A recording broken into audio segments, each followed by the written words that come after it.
version used for these videos is the New American Standard, which uses small caps for the first word of every chapter. As has been stated in these videos, this is by no means a claim that this version is the best one. These videos simply point out the infinitesimal detail in biblical harmony found in this version. This makes the in the word, in, a capital in.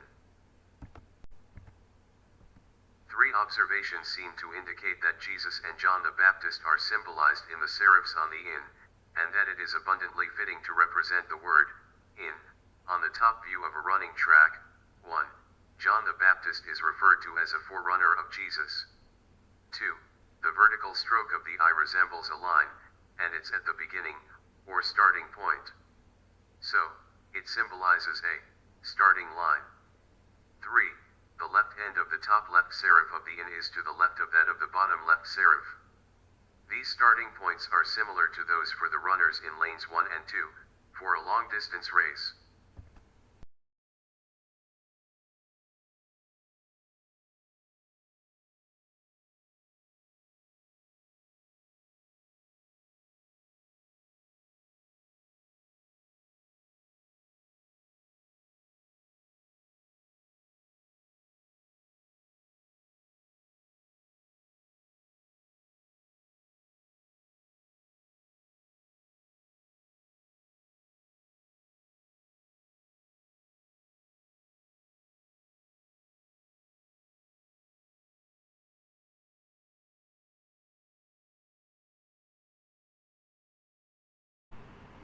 The basis for stating that the bottom left and top right serifs represent Jesus, and the top left serif represents John the Baptist, is John chapter 1, verse 15.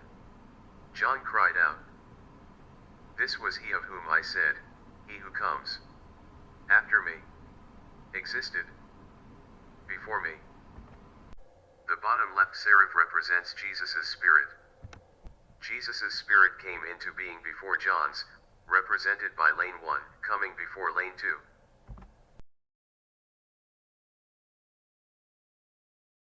Lane 1 comes before lane 2 in the sense that a track is basically a set of elongated circles.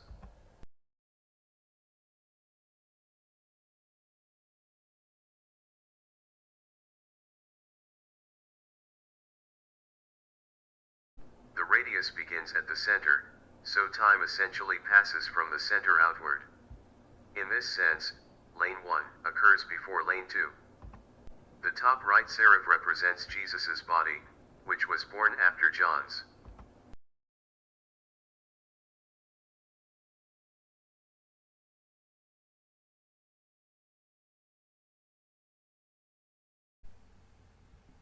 Several of the circumstances surrounding John's death are symbolized by the serifs, as are John's links with Jesus.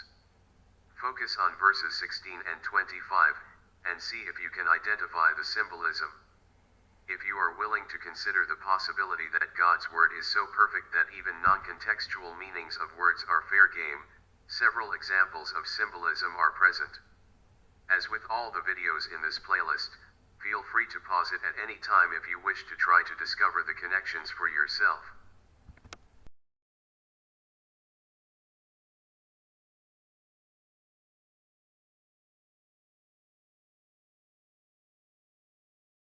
John, I, beheaded. What letter does the left vertical stroke of the N, including serifs, resemble? It resembles a capital I, and the right part of the top serif has been cut off. The top serif is at the head area of the I. What is another meaning of head in relation to starting a race? The word head also means to set the course of, or to point or proceed in a certain direction. The top serif on the I, symbolizing John, points the I down lane 2. The I is headed in that direction. John has risen.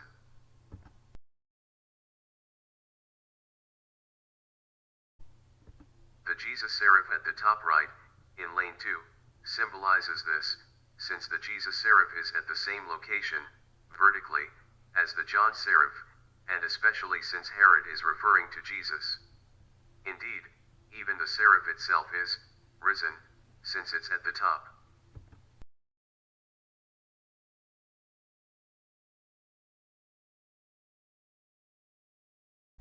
Right away the head of John the Baptist. This phrase is symbolized by both the John serif and the Jesus serif in lane 2. As mentioned previously, the John serif looks as if its right side is cut off.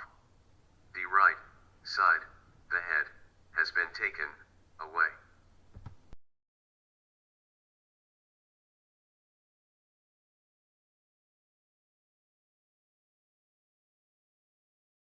The Jesus serif in lane 2 symbolizes the phrase using another meaning for the word head.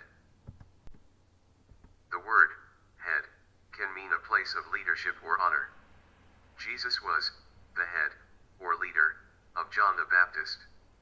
John the Baptist even states it in the verse used earlier, John, chapter 1, verse 15.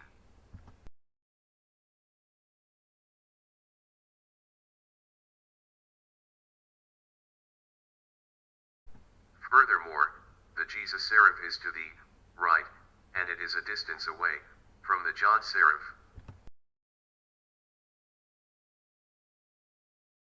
On a platter. The head of John the Baptist on a platter.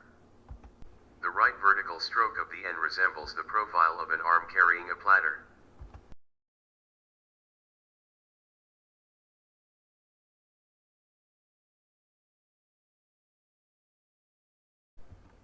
As was stated near the beginning of this video, John the Baptist is referred to as a forerunner of Jesus.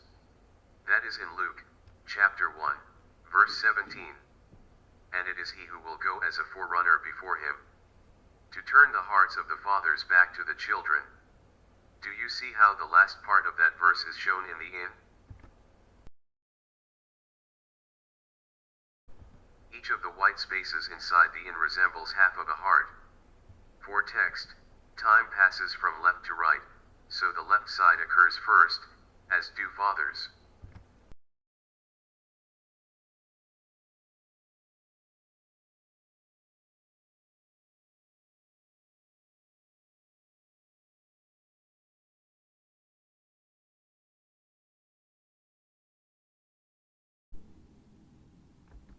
That's very fascinating, don't you think? Were those connections intentionally put there by God? Or are they all just coincidences? And are all the connections, among all the videos, mere coincidences? Or is it something in between 100% intentional and 100% coincidence? If it's possible it could be in between, maybe the Bible is worthy of further consideration? Especially when that further consideration can be as enjoyable as discovering for yourself the connections in these videos.